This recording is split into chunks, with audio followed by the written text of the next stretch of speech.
ನಮಸ್ಕಾರ ಗೆಳೆಯರೆ, ನಾವಿವತ್ತು ಜನಾರ್ದನ್ ಚಿಕ್ಕಣ್ಣ ನಿರ್ದೇಶನದ, ಹೇಮಂತ್ ಅವರ ನಿರ್ಮಾಣದ ಮತ್ತು ರಂಗಾಣ ರಘು ಅವರು ಲೀಡ್ ರೋಲ್ ಅಲ್ಲಿ ನಟಿಸಿರುವ ಅಜ್ಞಾತವಾಸಿ ಸಿನಿಮಾದ ಬಗ್ಗೆ ಮಾತಾಡ್ತಾ ಇದ್ದೀನಿ. ಈ ಸಿನಿಮಾನ ಯಾಕೆ ನಾನು ಥಿಯೇಟ್ರಲ್ಲಿ ನೋಡೋದಕ್ಕಾಗ್ಲಿಲ್ಲ ಅಂತ ಈಗ ನನಗೆ ಪಶ್ಚಾತ್ತಾಪ ಆಗುತ್ತಿದೆ. ಮಲಯಾಳಂನಲ್ಲಿ ಅಂತ ಸಿನಿಮಾ ಬರುತ್ತೆ ಅಂತ ಮಾತಾಡುವ ನಾವು ನಮ್ಮ ಕನ್ನಡದಲ್ಲಿ ಇಂತಹ ಅದ್ಭುತ ಸಿನಿಮಾನ ಯಾಕೆ ಚಿತ್ರಮಂದಿರದಲ್ಲಿ ಗೆಲ್ಲಿಸ್ಲಿಲ್ಲಲ್ಲ ಎಂಬ ಪ್ರಶ್ನೆ ಕಾಡುತ್ತೆ. ನಾನು ಕೂಡ ಚಿತ್ರಮಂದಿರದಲ್ಲಿ ಈ ಸಿನಿಮಾನ ನೋಡಿರ್ಲಿಲ್ಲ. ಆದರೆ OTTಗೆ ಬಂದ ನಂತರ ಈ ಸಿನಿಮಾ ನೋಡಿ ಸಖತ್ ಬೇಜಾರಾಯ್ತು. ಯಾರಾದ್ರೂ ಇನ್ನೂ ಈ ಸಿನಿಮಾವನ್ನ ನೋಡಿಲ್ಲ ಅಂದ್ರೆ G5ನಲ್ಲಿ ಲಭ್ಯವಿದ್ದು ದಯವಿಟ್ಟು ನೋಡಿ.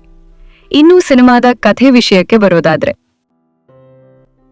ಕತೆ ನಡೆಯೋದು 1997ರ ಕಾಲಘಟ್ಟದಲ್ಲಿ ಮಲೆನಾಡಿನ ನಾಲ್ಕೇರಿ ಎಂಬ ಪುಟ್ಟ ಗ್ರಾಮದಲ್ಲಿ.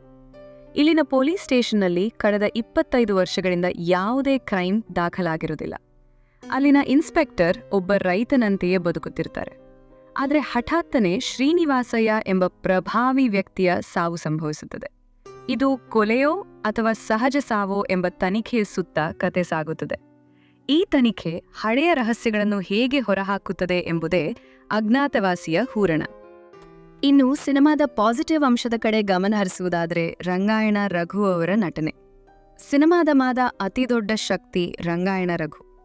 ಕಾಮಿಡಿ ಬಿಟ್ಟು ಇಲ್ಲಿ ಅವರು ಒಬ್ಬ ಗಂಭೀರವಾದ, ಹಿತಮಿತವಾಗಿ ಮಾತನಾಡುವ ಪೊಲೀಸ್ ಆಫೀಸರ್ ಆಗಿ ಅದ್ಭುತವಾಗಿ ನಟಿಸಿದ್ದಾರೆ.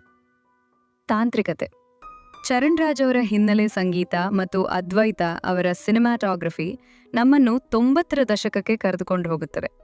ಮಲೆನಾಡಿನ ಮಂಜು ಮುಸುಕಿದ ವಾತಾವರಣ ರೋಮಾಂಚನಕಾರಿಯಾಗಿದೆ. ವಿಭಿನ್ನ ನಿರೂಪಣೆ, ಇದು ಸಾಧಾರಣ ಮರ್ಡರ್ ಮಿಸ್ಟ್ರಿ ಅಲ್ಲ. ಇದು ಮನುಷ್ಯನ ಮನಸ್ಸಿನ ಆಳದ ಗುಟ್ಟುಗಳನ್ನು, ಪ್ರೀತಿ ಮತ್ತು ಅಪರಾಧದ ನಡುವಿನ ಎಳೆಯನ್ನು ಬಿಚ್ಚಿಡುತ್ತದೆ.